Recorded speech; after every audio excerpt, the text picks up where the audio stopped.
So మనం previous class లో short run average cost curves, అలాగే షార్ట్ రన్ లో కాస్ట్ బిహేవియర్, మార్జినల్ కాస్ట్ కానీ ఫిక్స్డ్ కాస్ట్ కానీ ఇలాంటివన్నీ కూడా మనం డిస్కస్ చేసాం. So short run but as long as one factor of production is fixed, they made for that fixed factor is known as fixed cost, and all the remaining other costs which varies with level of production are known as variable costs అని చెప్పుకున్నాం. అందులో aggregate cost అంటే nothing but total cost, total average, nothing but total fixed cost, total variable cost, total cost, అలాగే average cost లో nothing but average variable cost, average cost, nothing but average total cost, వీటి గురించి, అలాగే most important marginal cost అనే దాని గురించి discuss చేసుకున్నాం. So ఇప్పుడు మనకి long run production function.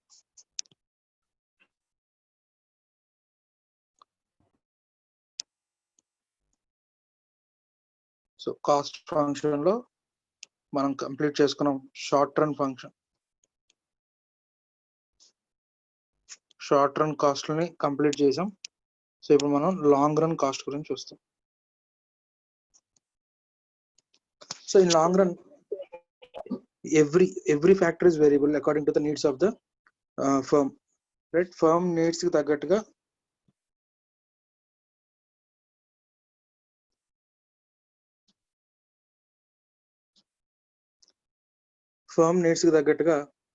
Everything can be variable, right?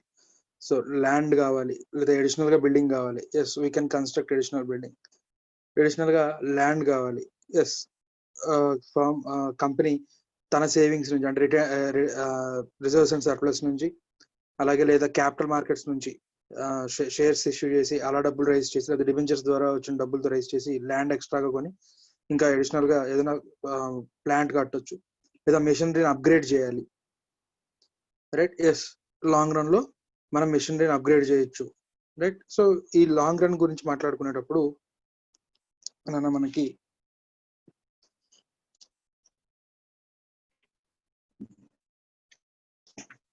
Diagram, long run function చూసేటప్పుడు డయాగ్రామ్ ఇంకా చూసినట్లయితే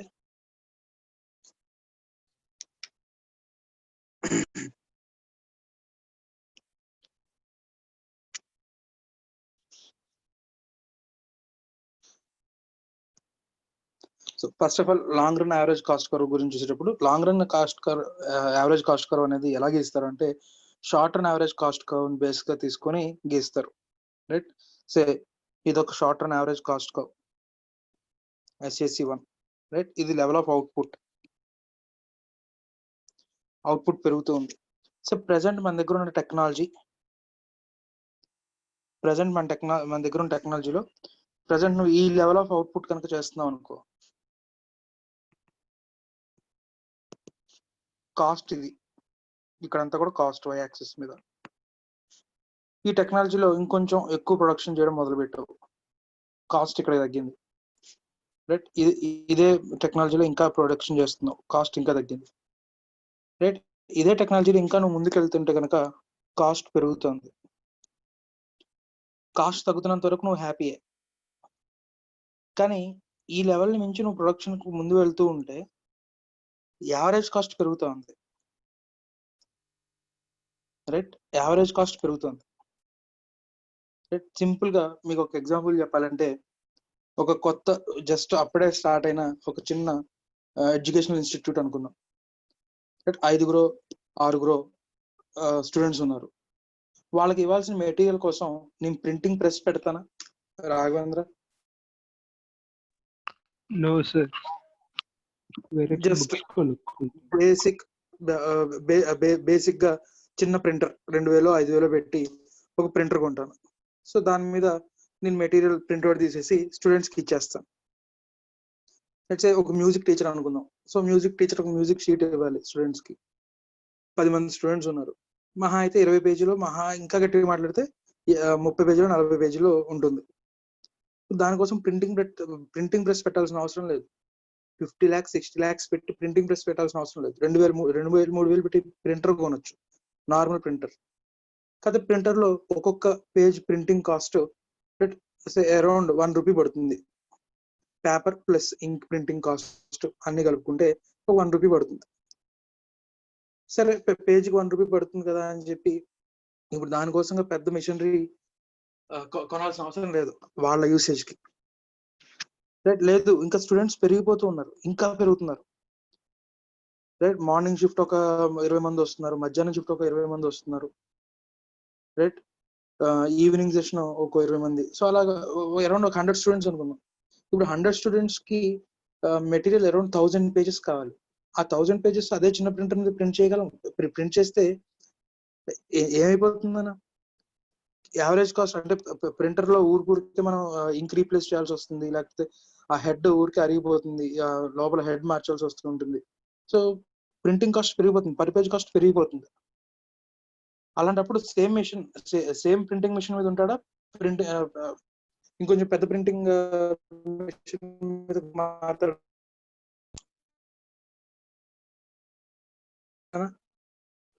పెద్ద మిషన్ షిఫ్ట్ అవుతుంది, ఇంకొంచెం పెద్ద మిషన్ లోకి షిఫ్ట్ అవుతాడు. ఒక 15,000 20,000కి కొంచెం పెద్ద ప్రింటింగ్ మిషన్ ఏమైనా ఉంటే దానికి దానిలోకి షిఫ్ట్ అవుతాడు. ఎందుకోసం? యావరేజ్ కాస్ట్ ని తగ్గించడం కోసం. So this is the point where he realize technology to be upgraded, existing production facilities to be upgraded. ఈ పాయింట్ దగ్గర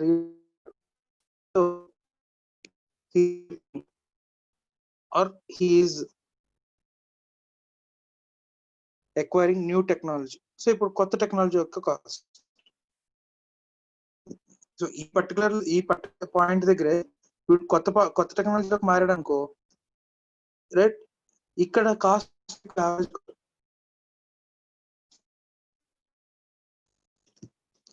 ఈ పర్టికులర్ పాయింట్ దగ్గర కనుక చూస్తే SAC2 is greater than SAC1. అంటే వాడు ఫస్ట్ టెక్నాలజీలో కంటిన్యూ అవ్వడం బెటర్ ఈ పర్టికులర్ పాయింట్ దగ్గర. కానీ ఈ పర్టికులర్ పాయింట్ దగ్గర అంటే ఈ అవుట్పుట్ దగ్గర, రైట్, ఈ అవుట్పుట్ దగ్గర SAC2, so SAC1 is greater than SAC2. కాబట్టి టెక్నాలజీ మారడమే మేలు వాడు. రైట్, సో ఈ పర్టికులర్ పాయింట్ దగ్గర ఎక్కడో రియలైజ్ అయ్యాడు, రైట్, ఇక్కడ కాస్ట్ పెరిగిపోతుంది, మనం ఇమ్మీడియట్ గా మిషనరీ మార్చాలని. సో కొత్త టెక్నాలజీ అక్వైర్ చేశాడు, రైట్. సో కాస్ట్ తగ్గింది, రైట్, మళ్ళీ ఇంకా అవుట్పుట్ ఇంకా డిమాండ్ పెరిగింది, దాని ప్రకారం ప్రొడక్షన్ పెంచుకుంటూ వెళ్తుంటే మళ్ళీ ఇక్కడ కాస్ట్ పెరుగుతుంది. సో అక్కడ మళ్ళీ రియలైజ్ అవుతాడు, ఇంకో నెక్స్ట్ టెక్నాలజీకి అప్గ్రేడ్ అవుతాడు. So SAC3, right. ఇలా over a period different technologies కి different short run average cost curves ఉంటాయి. వీటన్నిటిని కలుపుతూ గీసేదే long run average cost curve, right. వీటన్నిటిని కలుపుతూ ఏదైతే గీస్తామో దీన్నే long run average cost curve అంటాము.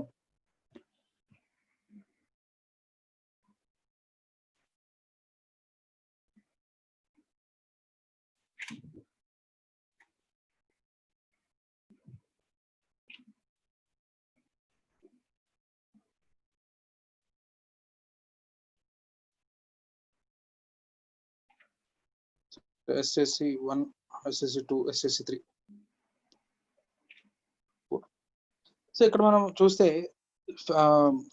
ప్రాపర్టీస్ కనుక చూస్తే long run average cost curve తగ్గుతున్నప్పుడు SAC ఎక్కడైతే తగ్గుతుందో ఆ పాయింట్ దగ్గర టాంజెంట్, LAC తగ్గుతున్నప్పుడు SAC కూడా తగ్గుతున్న పాయింట్ దగ్గరే టాంజెంట్. LAC ఎక్కడైతే మినిమమో ఆ పాయింట్ దగ్గర SAC కూడా మినిమం ఎక్కడైతే ఉందో అక్కడ టాంజెంట్, రైట్.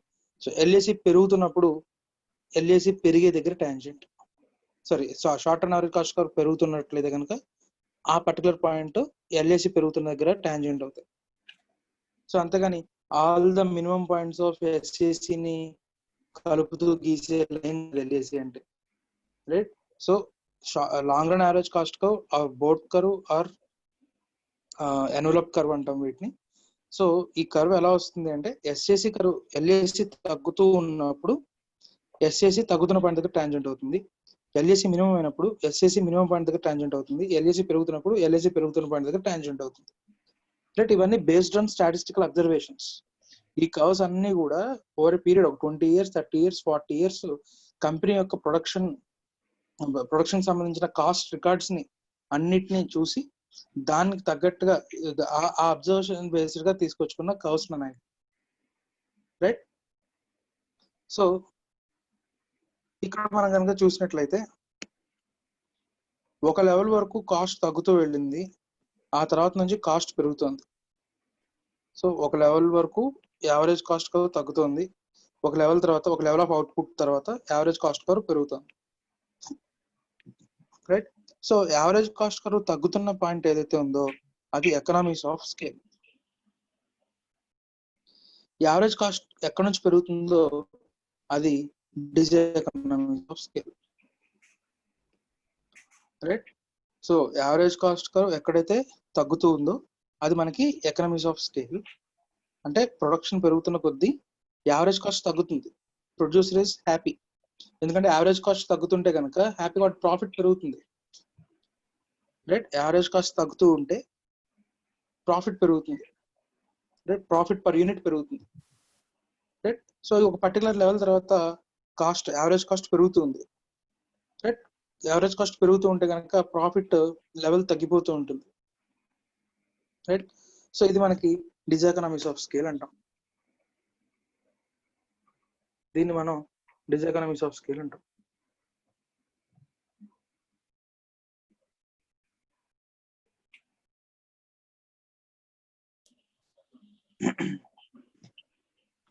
సో ఇది traditional cost long run average cost coordinate. Traditional ఇక్కడ మనం క్వశ్చన్ అడగచ్చు, ఇక్కడ మినిమం యావరేజ్ కాస్ట్ రీచ్ అయిపోయాడు కదా, మరి ఇంకా ఫర్దర్ గా ప్రొడక్షన్ ఎందుకు పెంచడం? యావరేజ్ కాస్ట్ పెరుగుతుందని తెలిసి కూడా ఫర్దర్ గా ఇంకా లెవెల్ ఆఫ్ ప్రొడక్షన్ పెంచడం దేనికి?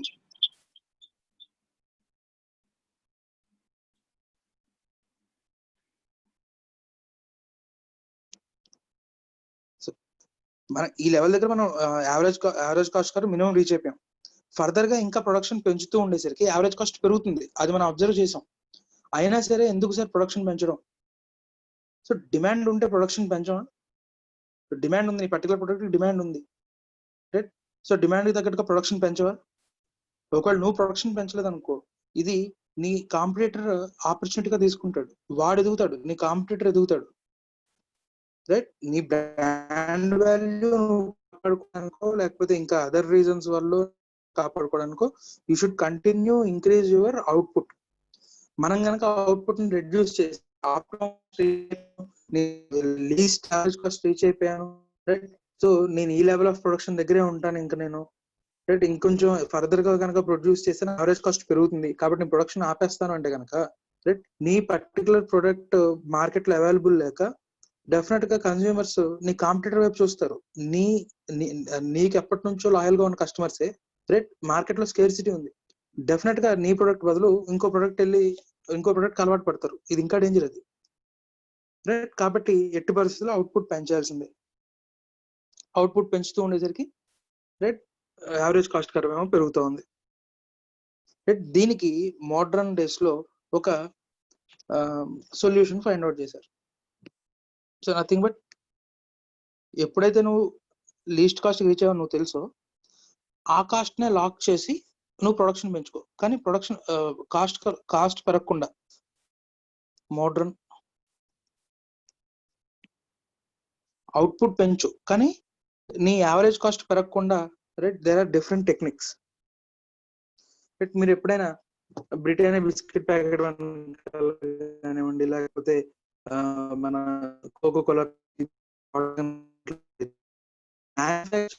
ఏదో మార్కెట్ బై పెప్సీ అని ఉంటుంది, మీరు ఎప్పుడైనా బ్రిటానియా ప్యాకెట్స్ వెనకాల కానీ, right,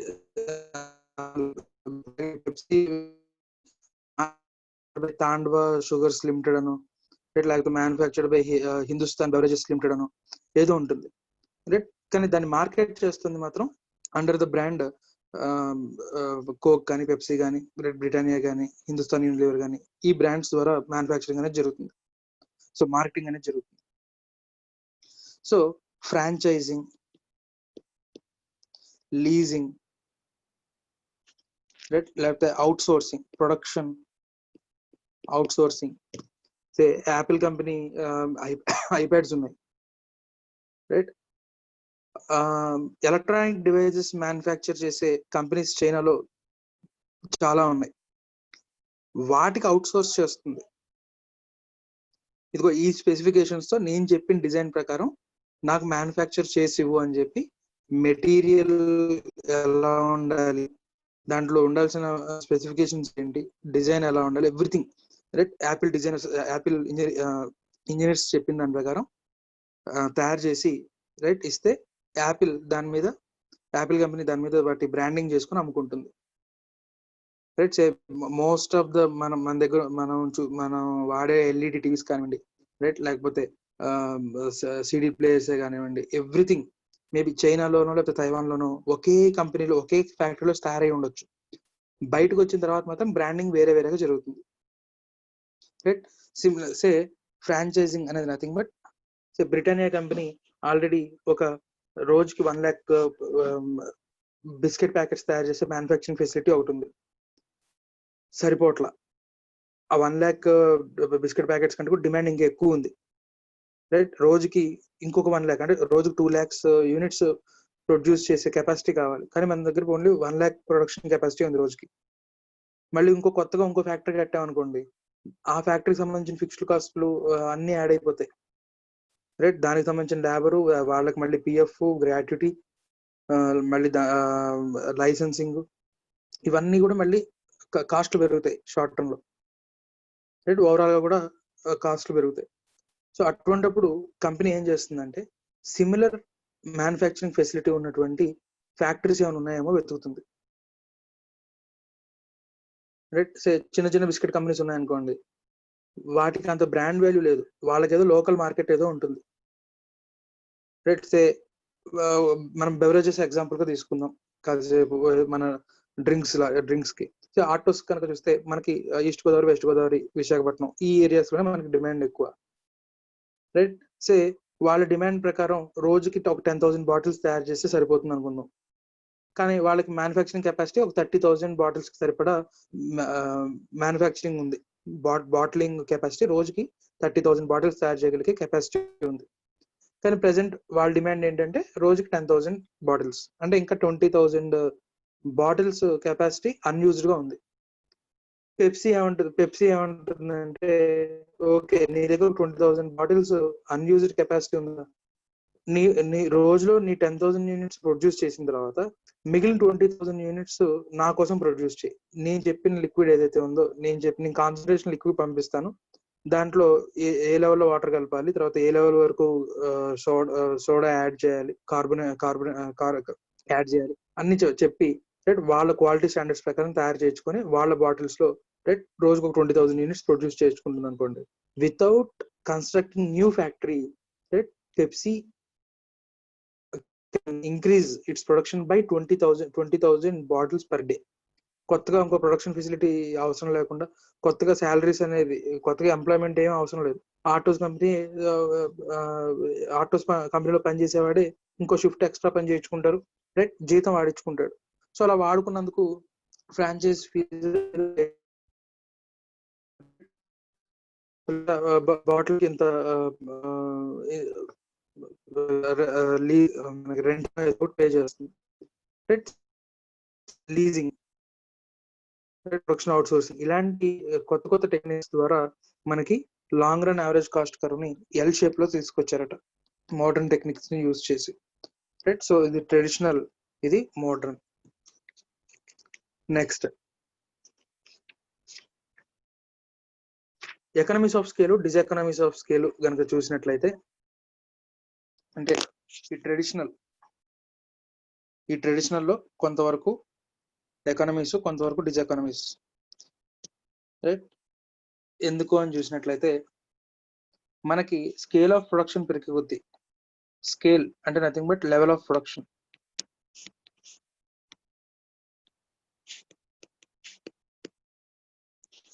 so level of production పెరిగే కొద్దీ అట మనకు కొన్ని సేవింగ్స్ ఉంటాయంట, అలాగే dissavings opposite dissavings or diseconomies. Level of production పెరిగే కొద్దీ మనకు కొన్ని సేవింగ్స్ ఉన్నాయంట, కొన్ని డిస్ సేవింగ్స్ కూడా ఉన్నాయంట. దాన్ని మనం క్లాసిఫై చేసినట్లయితే ఇంటర్నల్ ఎకానమీస్, డిస్ ఎకానమీస్,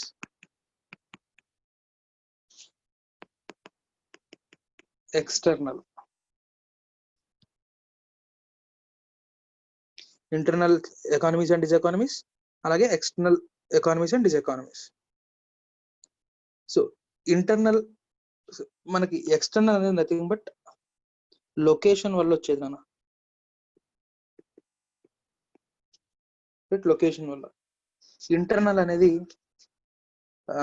మన managerial capacities, right, learning curve,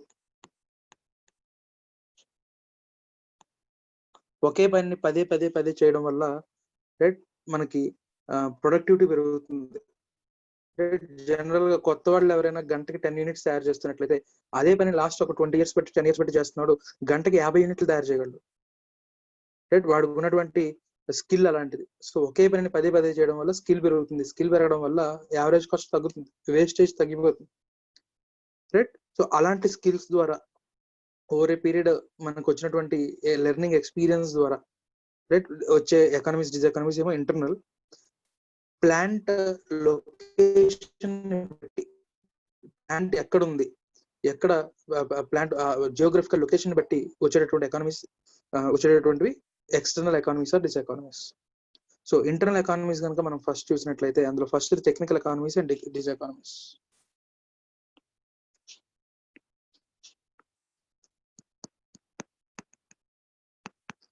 so technical economies, diseconomies రెండు ఉన్నాయి.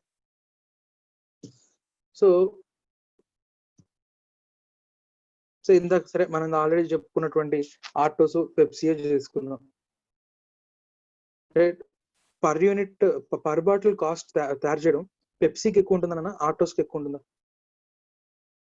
పోనీ అది కూడా వదిలేసేయండి.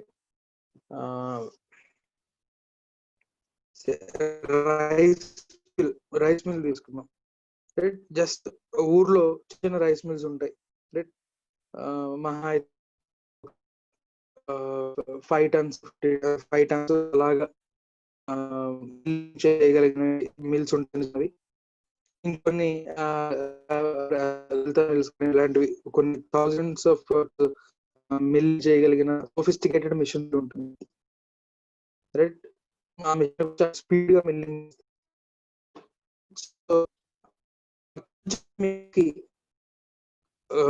యావరేజ్ కాస్ట్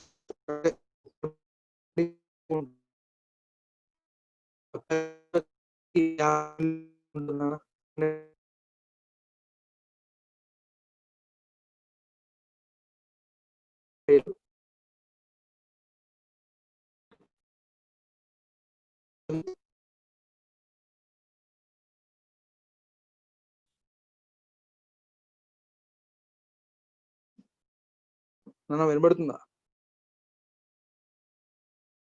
వినిపించట్లేదు సార్. కట్ అవుతుంది సార్, వాయిస్ కట్ అవుతుంది సార్. నో సార్, కట్ అవుతుంది సార్. నో సార్, కట్ అవుతుంది సార్. ఇందాక నుంచి అలాగే ఉందా, ఇప్పుడు అలా ఉందా? చెప్పినప్పుడు ఇందాక చెప్పండి సార్, ఎగ్జాంపుల్స్ చెప్పినప్పటి నుంచి అలాగే ఉంది సార్.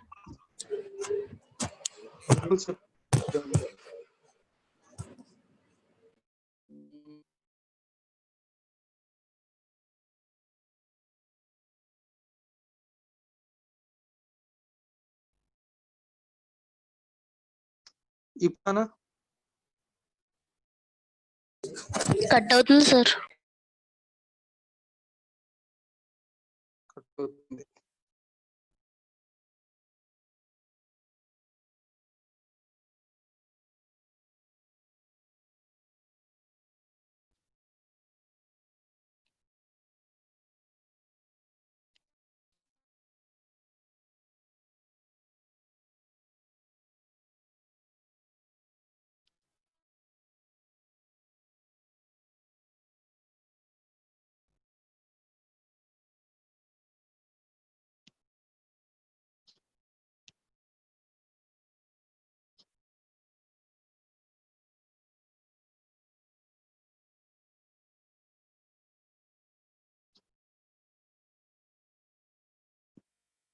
సరే.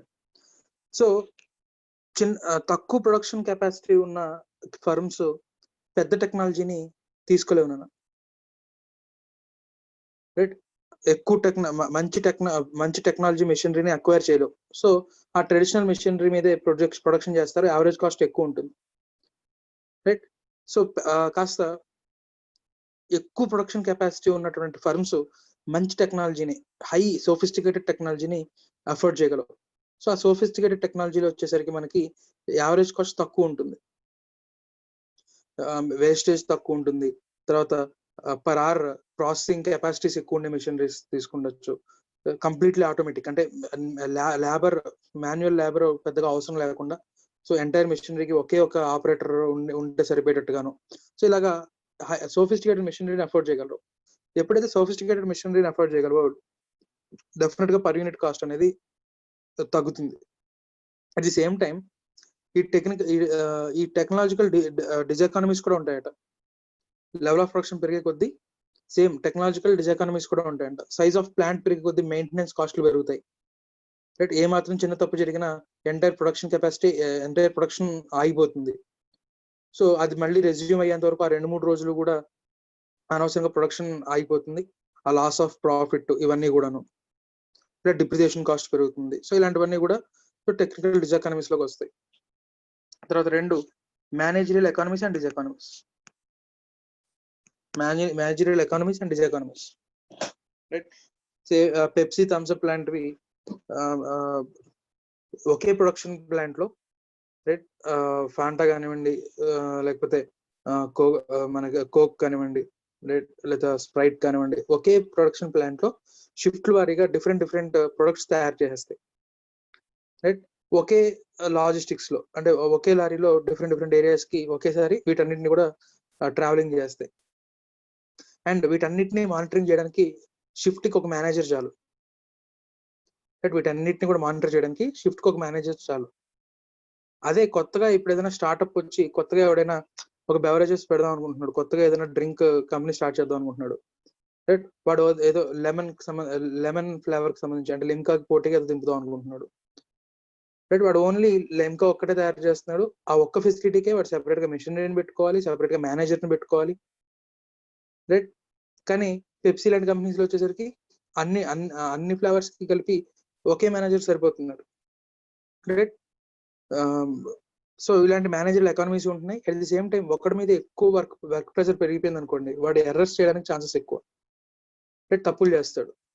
రైట్, సో అది మనకి డిజెకానమీస్ అవుతుంది అంటాడు. రైట్, ఒకడి మీద ఎక్కువ వర్క్ ప్రెషర్ పడిపోతుంది, సో అక్కడ మనకి డిజెకానమీస్ అవుతుంది. Right, at the same time అన్నిటిని ఒకటే మేనేజ్ చేసుకోగలిగితే కనుక అది సేవింగ్స్ అవుతాయి అని చెప్పి అంటాడు. So manager economies and diseconomies 2 ఉన్నాయి. Next commercial economies and diseconomies. Right, large producer కి తక్కువ రేటుకి రా మెటీరియల్ దొరుకుతుంది. సో ఎందుకంటే ఎవరు కూడా అంత హ్యూజ్ క్వాంటిటీని పర్చేస్ చేస్తున్నప్పుడు నెగోషియేషన్ పవర్ ఎక్కువ ఉంటుంది. రైట్, సో కొనుక్కో లేకపోతే పో అని చెప్పి గట్టిగా మాట్లాడడానికి లేదు అవతల వాడు. ఎందుకంటే యువతలు వీడికి కోపం వస్తే కనుక చాలా లార్జ్ క్వాంటిటీ కొనడం మానేసి వేరే చోట ఇంకొక రా మెటీరియల్ సప్లైని వెతుక్కుంటాడు. సో డెఫినెట్ గా పర్చేసింగ్ పవర్ ఎక్కువ ఉంది కాబట్టి రేట్ రా మెటీరియల్ కానివ్వండి, లేకపోతే మిగతావన్నీ కూడా చాలా తక్కువ రేట్కే తెచ్చుకోగలడు. సో అవి మనకి commercial economies. At the same time ఈ లార్జ్ పర్చేసెస్ చేస్తున్నాడు, ఆ లార్జ్ పర్చేస్ చేస్తున్నప్పుడు వాటన్నిటిని తెచ్చుకొని స్టోర్ చేసుకోవాలి వేర్ హౌస్ లో. ఆ స్టోరేజ్ కాస్ట్లు, వేర్ హౌస్ కాస్ట్లు, లాస్లు ఇవన్నీ కూడా పెరుగుతాయి. అది మనకి డిజెకానమీస్. రైట్, సో కమర్షియల్ ఎకానమీస్ ఉన్నాయి, డిజెకానమీస్ ఉన్నాయి. తర్వాత 4 ఫైనాన్షియల్ ఎకానమీస్. సో పెద్ద కంపెనీస్ కి బ్యాంక్స్ వెనకాల పడతాయి, మా దగ్గర లోన్ తీసుకుంటే మా దగ్గర లోన్ తీసుకోమని. రైట్, కాబట్టి డెఫినెట్ గా రేట్ ఆఫ్ ఇంట్రెస్ట్ తక్కువ ఉంటుంది. రేట్ ఆఫ్ ఇంట్రెస్ట్ తక్కువ రేటుకే లోన్ తెచ్చుకోగలరు, చిన్న ఫర్మ్స్ కంటే కూడా తక్కువ రేట్ ఆఫ్ ఇంట్రెస్ట్ కే లోన్ తెచ్చుకోగలరు. అది financial economy. At the same time ఎంత పెద్ద కంపెనీ అయినా కూడా మనకి డెట్ ఈక్విటీ రేషియో 1:2 అని చెప్పి చూస్తాం మనం తర్వాత. రైట్, నువ్వు సొంతంగా ₹1 తెచ్చుకుంటే అది ఆ రూపాయిని చూసి ఇంకో ₹2 లోన్ ఇస్తారంట ఎవరైనా సరే. ఆ లెవెల్కి మించి నువ్వు అప్పులు తీసుకుంటుంటే రిస్క్ ఎక్కువ. అంతెందుకు నువ్వే ఎవరికైనా లోన్ ఇవ్వాలి. నీ దగ్గర ₹1,00,000 ఉన్నాయి, రైట్. ఒక రిక్షా వాడు వచ్చాడు, ₹1,00,000 లోన్ అడుగుతున్నాడు. ఒక కార్లో వచ్చి ₹1,00,000 లోన్ అడుగుతున్నాడు. డెఫినెట్ గా లోన్ కార్లో వచ్చిన వాడికే ఇస్తాం. ఎందుకంటే వాడికి రీపేమెంట్ కెపాసిటీ ఉంటుంది. ఒకవేళ లేదా వాడు కట్టడం మానేసినా సరే ఆ కార్ని అమ్మేసి మన లోన్ మనం డబ్బులు వెనక్కి తెచ్చుకోవచ్చు కదా అనే ఉద్దేశం ఉంటుంది. సో సిమిలర్లీ ఎంత పెద్ద కంపెనీ అయినా కూడా ఆ డెట్ ఈక్విటీ రేషియో కనుక ఒక లెవెల్ దాటితే రిస్క్ ఎక్కువ కాబట్టి ఇంట్రెస్ట్ రేట్లు కూడా పెరుగుతాయి. రైట్. సో పెద్ద కంపెనీలో ఒక లెవెల్ వరకే రేట్ ఆఫ్ ఇంట్రెస్ట్లు తగ్గుతాయి. ఆ తర్వాత నుంచి మళ్ళీ రేట్ ఆఫ్ ఇంట్రెస్ట్లు పెరుగుతాయి. రైట్. సో ఫైనాన్షియల్ ఎకానమీస్ ఉన్నాయి, డిస్ ఎకానమీస్ ఉన్నాయి, అలాగే రిస్క్ బేరింగ్ ఎకానమీస్. పెద్ద కంపెనీస్ కి మనకి బెస్ట్ ప్రైస్ ఒక 3 years 4 years కిందట విజయవాడలో ఉన్నటువంటి ఒక సూపర్ బెస్ట్ ప్రైస్ కి సంబంధించిన స్టోర్ తగలబడిపోయింది, కంప్లీట్ గా తగలబడిపోయింది. రైట్. రాజమండ్రిలో ఉంది బెస్ట్ ప్రైస్, విజయవాడలో ఉంది, గుంటూరులో ఉంది, ఇప్పుడు ఎక్స్పాండ్ అవుతా ఉంది. సో ఆ బెస్ట్ ప్రైస్ కి సంబంధించి విజయవాడకు సంబంధించిన షాప్ మొత్తం మాల్ అనేది తగలబడిపోయింది. సో అది వరల్డ్ అంటే బెస్ట్ ప్రైస్ అనేది నథింగ్ బట్ వాల్మార్ట్ కి సంబంధించినటువంటి కంపెనీ. రైట్. సో వరల్డ్ మొత్తం మీద దానికి సప్లై చైన్ ఉంది. రైట్. చాలా పెద్ద కంపెనీ అది. కాబట్టి అక్కడ వచ్చిన 70 crores 80 crores లాస్ దానికి పెద్ద విషయం కాదు. ఆ 70-80 crores లాస్ కే మొత్తం ఎంటైర్ కంపెనీ బోర్డు తిప్పేలా, దివాళా తీసేలే. రైట్. సో దాని టర్న్ ఓవర్ లో అది 0.00% అక్కడ. సో అలా కాదు, లోకల్లో ఒకడు చిన్న కిరాణా కొట్టు నుంచి స్టార్ట్ అయ్యి రైట్ ఒక 10 years 20 years కష్టపడి ఇప్పుడు వాడంతా వాడుగా ఒక మాల్ పెట్టుకున్నాడు. రైట్. ఒక సూపర్ స్టోర్ పెట్టుకున్నాడు. అది తగలబడిపోయింది అనుకోండి, వాడికి అదొక్కటే టర్న్ ఓవర్ జనరేట్ చేసేటువంటి సోర్స్. అక్కడ వాడికి ఏదైనా రిస్క్ కనుక జరిగితే వాడు బోర్డు తిప్పడానికి ఛాన్సెస్ ఎక్కువ. చిన్న ఫర్మ్స్ కి రిస్క్ భరించేటటువంటి కెపాసిటీ తక్కువ. రైట్. సో అది మనకి risk bearing economies and diseconomies అని చెప్పి అంటాం మనం. నెక్స్ట్ ఎక్స్టర్నల్ లొకేషన్ బట్టి మనకి external economies and diseconomies. అందులో ఫస్ట్ది cheap raw material and capital equipment. So ఒక ఇండస్ట్రీకి సంబంధించిన అన్ని యాంగ్జిలరీ ఇండస్ట్రీస్ అన్ని ఒకే దగ్గర ఉన్నట్లయితే, అక్కడక్కడే కాన్సన్ట్రేట్ అయితే కనుక అక్కడ లేబర్ కి కొత్త ఉండదు, రా మెటీరియల్ చాలా చీప్ గా దొరుకుతుంది. సో మనకి ఉప్పాడ కానీ లేదా చీరాల కానీ రైట్ బెనారస్ కానీ ఇవి విన్నప్పుడు అక్కడ మనకి ఈ టెక్స్టైల్ ఇండస్ట్రీ రైట్ ఇమ్మీడియట్ గా మనకి గుర్తొచ్చేది టెక్స్టైల్ ఇండస్ట్రీ. నథింగ్ బట్ అక్కడ కొన్ని వేల ఈ హ్యాండ్లూమ్ వీవర్స్ ఉన్నారు. సో దానికి సంబంధించిన మెషినరీ కానీ లేదా దానికి సంబంధించినటువంటి రా మెటీరియల్ కానీ ఆ ఏరియాలో ఆబ్వియస్ గా చాలా తక్కువ రేటుకు దొరుకుతుంది. రైట్.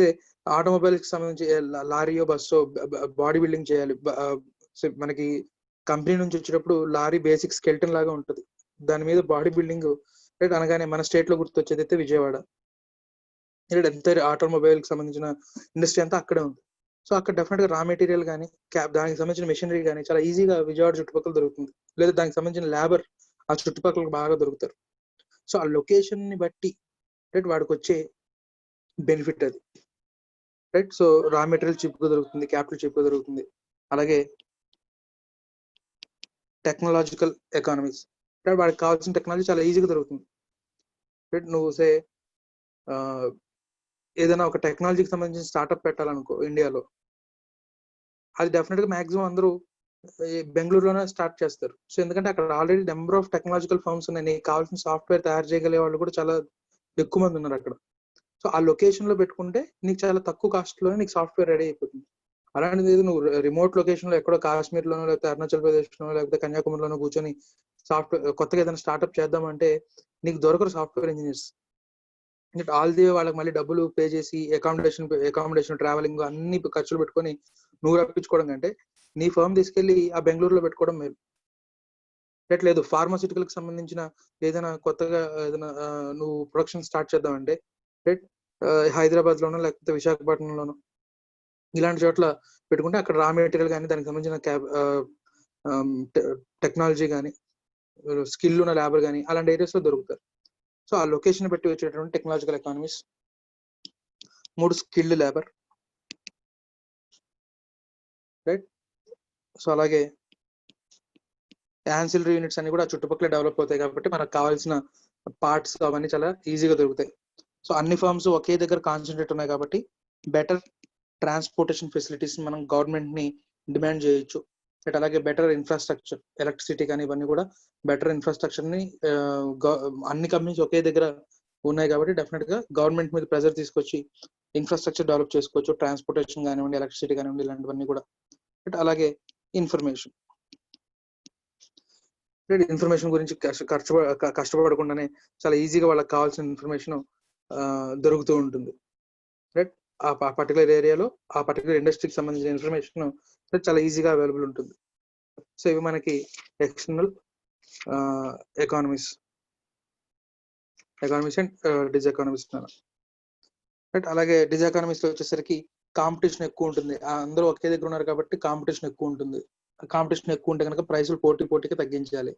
సో ఇలాంటివన్నీ కూడా కొన్ని డిజ్ ఎకానమీస్ కూడా ఉన్నాయి లొకేషన్ వల్ల, రైట్. సో ఇక్కడికి మనకి ఈ చాప్టర్ కంప్లీట్ అయింది నాన్న.